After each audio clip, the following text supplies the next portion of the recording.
La principal teoría del dolor comenzó con Descartes, quien consideraba el cerebro más que el corazón o cualquier otro órgano como punto en el que se reconcomia la sensación del dolor. Describió 3 etapas: comienzo del daño del tejido, desplazamiento de la señal hacia una línea de transmisión, experiencia consciente y comportamiento en la respuesta al dolor.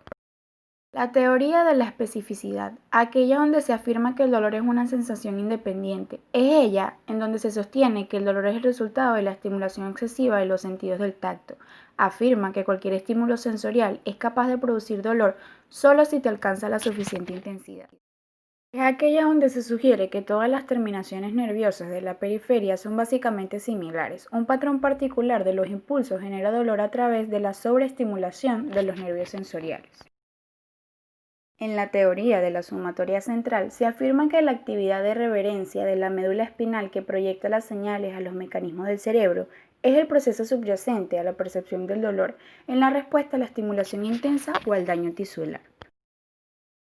En la cuarta teoría del dolor, esta propone que el dolor puede dividirse en dos: la percepción del dolor y la reacción psicológica al dolor. Supone una reacción de uno a otro entre la intensidad de la señal nociva aferente y la experiencia dolorosa resultante. A medida que se iba avanzando, varias personas iban haciendo el aporte, como Charles Bill, quien fue el primero en reconocer que podía existir cierta especificidad en los nervios que mediaban las diferentes sensaciones somáticas. También Mulder, quien afirmaba que cada sensación estaba determinada por la actividad de los nervios sensoriales que le servían de medio de transmisión independientemente de cualquiera que fuera el estímulo. Welkman se dedicó al estudio de la sensibilidad cutánea. Definió el concepto de modalidad sensorial, que se basa en que a cada uno de los diferentes sentidos, conscientes e inconscientes, por los cuales se recibe la información sensitiva. Blix, quien descubrió que en la piel existe una serie de puntos que responden a modalidades específicas como frío, calor y dolor. Quien planteó que la hipótesis que debajo de cada punto sensorial había un órgano o una terminación especializada en responder a una energía específica del estímulo. Estas terminaciones están conectadas a fibras especializadas que transmiten los impulsos hasta el sistema nervioso central. Frey llegó a la conclusión de que las terminaciones nerviosas libres se encargaban del dolor.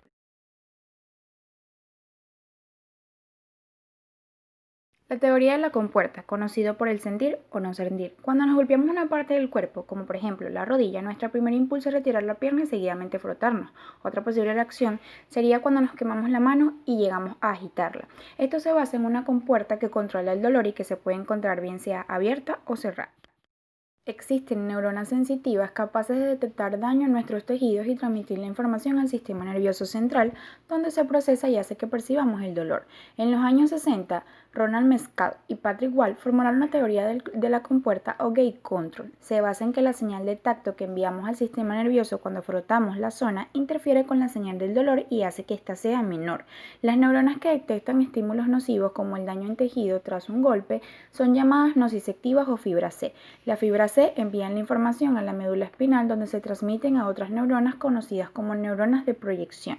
Estas transportan la señal al resto del sistema nervioso central. Además, existen otras fibras, las no nociceptivas. Estas fibras no nociceptivas también detectan el tacto y transmiten información a las neuronas de proyección. Por último, hay otra neurona implicada, una interneurona, llamada así por funcionar como intermediaria, que tiene efecto inhibidor sobre la neurona de proyección, es decir, la desactiva y hace que no envíe señal al sistema nervioso central.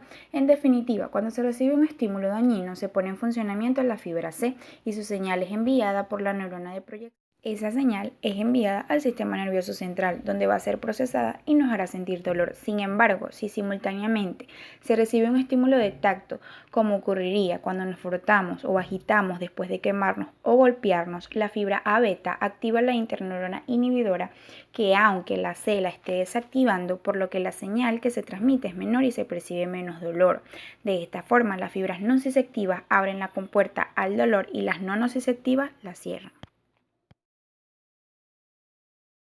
La teoría de las endorfinas y de los no opiáceos. Para la percepción del dolor, en 1977 se logró un avance muy importante en la comprensión de la percepción del dolor y de su alivio, con base en el aporte de Schneider, quien identificó sustancias secretadas por el cuerpo humano semejantes a los narcóticos, las cuales se denominan endorfinas. Estas endorfinas actúan encajándose en los receptores narcóticos de las terminaciones nerviosas, en el cerebro y la médula espinal, para bloquear así la transmisión de la señal dolorosa y evitar que el impulso alcance el nivel de conciencia. Según esta teoría, los niveles de endorfinas que tiene cada persona son diferentes y los distintos estímulos pueden generar mayor o menor nivel de generación de estas sustancias, con lo cual se explican mejor algunos factores relacionados con las diferencias en la percepción o el umbral del dolor de las diferentes personas y de una misma persona en diferentes situaciones. Se ha logrado aislar compuestos llamados encefalinas que el propio organismo produce para reducir el dolor y que están formados por 5 aminoácidos. Parece que pueden deprimir las neuronas de todo el sistema nervioso. Estas sustancias pertenecen al grupo de las endorfinas formadas por muchos aminoácidos que se han aislado también en el organismo y que son producidos por la hipófisis. La administración de endorfinas, incluidas las encefalinas, produce efectos similares a los originados por los opiáceos.